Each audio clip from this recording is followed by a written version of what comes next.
Olá, amigas e amigos, sejam bem-vindos ao canal.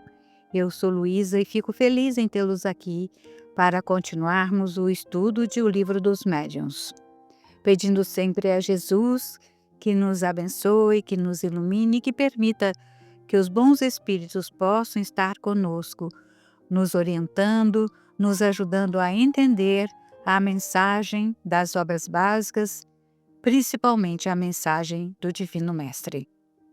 Nós estamos na segunda parte do Livro dos Médiuns, que trata das manifestações espíritas, no capítulo 5 das manifestações físicas espontâneas. Hoje nós veremos os itens de 96 a 99. Fenômeno de transporte. Item 96. Este fenômeno não difere do de que vimos de falar, senão pela intenção benévola do espírito que o produz, pela natureza dos objetos quase sempre graciosos, de que ele se serve pela maneira suave, delicada mesmo, porque são trazidos. Consiste no trazimento espontâneo de objetos inexistentes no lugar onde estão os observadores. São quase sempre flores, não raro frutos, confeitos, joias e etc. Item 97. Digamos, antes de tudo, que este fenômeno é dos que melhor se prestam à imitação e, por conseguinte, devemos estar de sobreaviso contra o embuste. Sabe-se até onde pode ir a arte da prestidigitação em se tratando de experiências desse gênero. Porém, mesmo se que tenhamos de nos haver com um verdadeiro prestidigitador, poderemos ser facilmente enganados por uma manobra hábil e interessada. A melhor de todas as garantias se encontra no caráter, na honestidade notória, no absoluto desinteresse das pessoas que obtêm tais efeitos. Vem depois, como meio de resguardo, o exame atento de todas as circunstâncias em que os fatos se produzem. E, finalmente, o conhecimento esclarecido do Espiritismo poderá descobrir o que fosse suspeito. Item 98.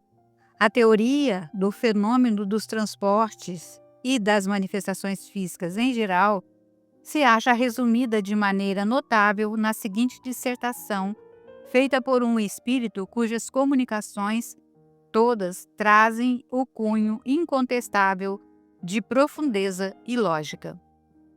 Com muitas delas deparará o leitor no curso desta obra. Ele se dá a conhecer pelo nome de Erasto, discípulo de São Paulo, e como protetor do médium que lhe serviu de instrumento. Quem deseja obter fenômeno desta ordem, precisa ter consigo médiuns a que chamarei sensitivos, isto é, dotados no mais alto grau das faculdades mediúnicas de expansão e de penetrabilidade, porque o sistema nervoso facilmente excitável de tais médios lhes permitem, por meio de certas vibrações, projetar abundantemente em torno de si o fluido animalizado que lhes é próprio.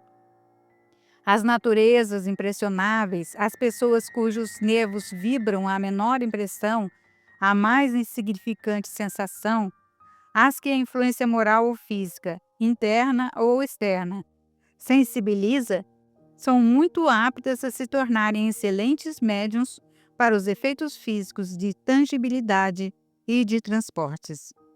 Efetivamente, quase que todo desprovido do invólucro refratário, que na maioria dos outros encarnados o isola, o sistema nervoso dessas pessoas as capacita para a produção destes diversos fenômenos.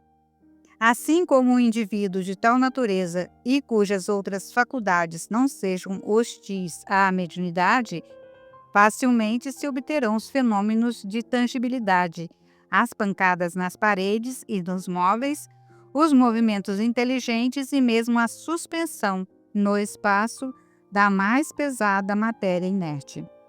A fortiori, os mesmos resultados se conseguirão se, em vez de um médium, o experimentador dispuser de muitos, igualmente bem dotados. Mas, da produção de tais fenômenos à obtenção dos de transporte, há um mundo de permeio, porquanto, neste caso, não só o trabalho do espírito é mais complexo, mais difícil, como, sobretudo, ele não pode operar senão por meio de um único aparelho mediúnico, isto é, muitos médiuns não podem concorrer simultaneamente para a produção do mesmo fenômeno. Sucede até que, ao contrário, a presença de algumas pessoas antipáticas ao espírito que opera lhe obsta radicalmente a operação. A esses motivos, a que, como vedes, não falta importância, acrescentemos que os transportes reclamam sempre maior concentração e, ao mesmo tempo, maior difusão de certos fluidos, que não podem ser obtidos senão com médiuns superiormente dotados, com aqueles, numa palavra, cujo aparelho eletromediúnico é o que melhores condições oferece. Em geral, os fatos de transporte são e continuarão a ser extremamente raros. Não preciso demonstrar porque são e serão menos frequentes do que os outros fenômenos de tangibilidade. Do que digo, vós mesmo podeis deduzi-lo. Demais, esses fenômenos são de tal natureza que nem todos os médiuns servem para produzi-los. Com efeito, é necessário que entre o espírito e o médium influenciado exista certa afinidade, certa analogia. Em suma, certa semelhança capaz de permitir que a parte expansível do fluido perispirítico do encarnado se misture, se una, se combine com o do espírito que queira fazer um transporte. Deve ser tal esta fusão que a força resultante dela se torne, por assim dizer, uma. Do mesmo modo que, atuando sobre o carvão, uma corrente elétrica produz um só foco, uma só claridade. Por que essa união, essa fusão? Perguntareis. É que, para que esses fenômenos se produzam, necessário se faz que as propriedades essenciais do espírito motor se aumentem com algumas das do médium. É que o fluido vital, indispensável à produção de todos os fenômenos mediúnicos, é apanágio exclusivo do encarnado e que, por conseguinte, o espírito operador fica obrigado a se impregnar dele. Só então pode, mediante certas propriedades que desconheceis do vosso meio ambiente, isolar, tornar invisíveis e fazer que se movam alguns objetos materiais e mesmo os encarnados. Não me é permitido, por enquanto, desvendar-vos as leis particulares que governam os gases e os fluidos que vos cercam. Mas antes que alguns anos tenham decorrido, antes que uma existência de homem se tenha esgotado, a explicação dessas leis e desses fenômenos vos será revelada e vereis surgir e produzir-se uma variedade nova de médiuns, que agirão num estado catalético especial, desde que sejam mediunizados. Vedes, assim, quantas dificuldades cercam a produção do fenômeno de transportes. Muito logicamente, podeis concluir daí que os fenômenos dessa natureza são extremamente raros, como eu disse acima, e com tanto mais razão quanto os espíritos muito pouco se prestam a produzi-los, porque isso dá lugar, da parte deles, a um trabalho quase material, o que lhes acarreta aborrecimento e fadiga. Por outro lado, ocorre também que, frequentemente, não obstante a energia e a vontade que os animem, o estado do próprio médium lhes opõe intransponível barreira. Evidente é, pois, e o vosso raciocínio, estou certo, o sancionará, que os fatos de tangibilidade, como pancadas, suspensão e movimentos, são fenômenos simples, que se operam mediante a concentração e a dilatação de certos fluidos, e que podem ser provocados e obtidos pela vontade e pelo trabalho dos médiuns aptos a isso, quando secundados por espíritos amigos e benevolentes, ao passo que os fatos de transporte são múltiplos, complexos, exige um concurso de circunstâncias especiais. Não se podem operar senão por um único espírito e um único médium e necessitam, além do que a tangibilidade reclama, uma combinação muito especial para isolar e tornar invisíveis o objeto ou os objetos destinados ao transporte.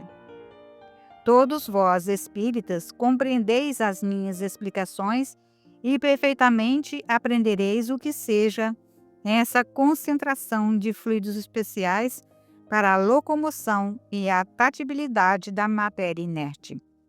Acreditais nisso como acreditais nos fenômenos da eletricidade e do magnetismo, com os quais os fatos mediúnicos têm grande analogia e de que são, por assim dizer, a confirmação e o desenvolvimento. Quanto aos incrédulos e aos sábios, piores esses do que aqueles, não me compete convencê-los e com eles não me ocupo. Convencer-se-ão um dia por força da evidência, pois que forçoso será se curvem diante do testemunho dos fatos espíritas, como forçoso foi que o fizessem diante de outros fatos que a princípio repeliram. Resumindo, os fenômenos de tangibilidade são frequentes, mas os destransportes são muito raros, porque muito difíceis de se realizar são as condições em que se produzem. Consequentemente, nenhum médium pode dizer: a tal hora, em tal momento, obterei um transporte, visto que muitas vezes o próprio espírito se vê obstado na execução da sua obra. Devo acrescentar que esses fenômenos são duplamente difíceis em público, porque quase sempre, entre este, se encontram elementos energicamente refratários, que paralisam os esforços do espírito e, com mais forte razão, a ação do médium. Tende, ao contrário, como certo que, na intimidade, os ditos fenômenos se produzem quase sempre espontaneamente, as mais das vezes à revelia dos médiuns e sem premeditação, sendo muito raros quando esses se acham prevenidos. Deveis deduzir daí que há motivo de suspeição todas as vezes que um médium se lisonjeia de os obter à vontade, ou, por outra, de dar ordem aos espíritos como a servos seus, o que é simplesmente absurdo. Tende ainda como regra geral que os fenômenos espíritas não se produzem para constituir espetáculo e para divertir os curiosos. Se alguns espíritos se prestam a tais coisas, só pode ser para a produção de fenômenos simples, não para os que, como os de transporte e outros semelhantes, exigem condições excepcionais. Lembrai-vos, espíritas, de que, se é absurdo repelir sistematicamente todos os fenômenos de além-túmulo, também não é de bom aviso aceitá-los todos, cegamente. Quando um fenômeno de tangibilidade, de visibilidade ou de transporte se opera espontaneamente e de modo instantâneo, aceitai-o. Porém, nunca o repetirei demasiado. Não aceiteis coisa alguma às cegas. Seja cada fato submetido a um exame minucioso, aprofundado e severo, porquanto crede o Espiritismo, tão rico em fenômenos sublimes e grandiosos, nada tem que ganhar com essas pequenas manifestações que prestidigitadores hábeis podem imitar. Bem sei que ides dizer, é que estes são úteis para convencer os incrédulos. Mas ficais sabendo, se não houvesses disposto de outros meios de convicção, não contaríeis hoje a 100ª parte dos espíritas que existem. Falai ao coração. Por aí é que fareis maior número de conversões sérias. Se julgardes conveniente para certas pessoas valer-vos dos fatos materiais, ao menos apresentai-vos em circunstâncias tais que não possam permitir nenhuma interpretação falsa. E, sobretudo, não vos afasteis das condições normais dos mesmos fatos, porque, apresentado em mais condições, eles fornecem argumentos aos incrédulos em vez de convencê-los. Erasto. Item 99. O fenômeno de transporte apresenta uma particularidade notável, e é que alguns médios só o obtêm em estado sonambúlico, o que facilmente se explica. Há, no sonâmbulo, um desprendimento natural, uma espécie de isolamento do espírito e do perispírito que deve facilitar a combinação dos fluidos necessários. Tal o caso dos transportes de que temos sido testemunha. As perguntas que se seguem foram dirigidas ao espírito que os operara, mas as respostas se resentem por vezes da deficiência dos seus conhecimentos. Submetemo-lo ao espírito Erasto, muito mais instruído do ponto de vista teórico, e ele as completou, aditando-lhes notas muito judiciosas. Um é o artista, o outro o sábio, constituindo a própria comparação dessas inteligências um estudo instrutivo, porquanto prova que não basta ser espírito para tudo saber. Pergunta 1. Dize-nos, peço, por que os transportes que acabaste de executar só se produzem estando o médium em estado sonambúlico? Resposta. Isto se prende à natureza do médium. Os fatos que produzo, quando o meu está adormecido, poderia produzi-los igualmente em outro médium em estado de vigília.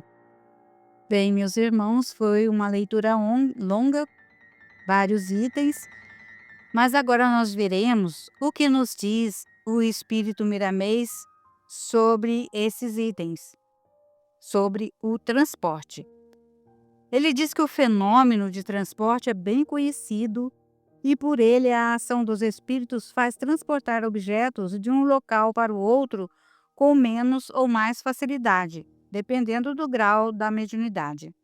O médium pode ser sonâmbulo ou pode permanecer em estado de vigília, dependendo de sua característica como intermediário dos espíritos. Essa mediunidade de efeitos físicos é para mostrar aos homens que a vida continua depois do túmulo. Depois que essa crença torna-se ideia natural, os próprios espíritos se encarregam de esclarecer sobre a reencarnação e outras leis naturais que correspondem à vida. Os dons mediúnicos são variáveis. O mesmo dom tem uma elasticidade muito grande na sua própria estrutura, mostrando assim a grandeza do espírito. Há casos em que são transportados objetos de grande distância para recinto fechado. Há outros, raríssimos, em que o próprio médium é conduzido para outro ambiente sem que pudesse explicar como, pois tudo está fechado, impedindo que o volume do corpo pudesse passar. Outros em que são jogadas flores e mesmo frutos na assistência, plantas de outros países, pedras e etc. A finalidade de tudo isso é abrir ambiente às mensagens espirituais que educam, instruindo a humanidade. Devemos crer que é dever de todas as religiões mostrar que a vida não existe somente na Terra.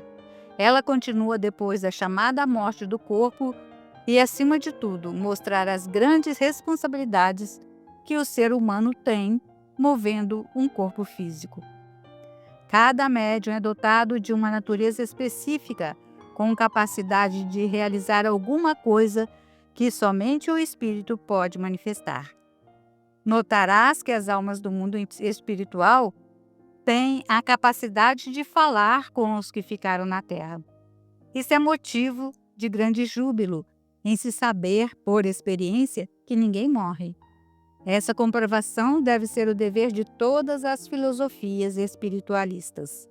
O transporte físico é o mais grosseiro. O verdadeiro transporte é o que está por trás dele, o transporte dos conceitos espirituais e a revivescência do Evangelho de Jesus, fazendo lembrar o Mestre dentro do seu amor para com a humanidade. Vamos transportar tudo o que Jesus, o Mestre, ensinou para a nossa consciência. A semeadura começará a dar nascimento a árvores e os frutos serão de quem plantou. Se já ostentas algumas faculdades mediúnicas mencionadas nos livros da codificação, procura estudar seus efeitos e cultivá-los, esforçando-te para aprimorá-la dentro do padrão evangélico, pois dentro da moral cristã, o seu desempenho de amor ajudará muitos a se melhorarem, trabalhando na intimidade, onde pode acender luzes inapagáveis. Se todos somos médiuns, procuremos transportar os valores espirituais para o nosso lar interno, onde se encontra, na sala do coração, a consciência, o Cristo à nossa espera para receber a nossa boa vontade, transmutando-a em tesouros maiores. As diretrizes de todas as faculdades mediúnicas conduzem à renovação dos homens. Qual o sentido de todo o saber sobre o mundo espiritual se não mudarmos nossos rumos, que a ignorância comanda, mas os caminhos que Jesus dirige? Precisamos muito do saber, mas muito mais de aplicar essa sabedoria divina, passando a viver nos moldes que Jesus ensinou à humanidade. Todo trabalho se resume no amor. Vejamos o que disse Paulo aos Romanos nesse sentido, no capítulo 13, versículo 9. E se há qualquer outro mandamento, tudo nesta palavra se resume: amarás ao teu próximo como a ti mesmo. Este é, pois, um transporte divino do coração de Deus para o coração do homem. Lembra-te de que és igualmente o próximo do outro. Ama a Deus que se encontra como vida dentro de ti.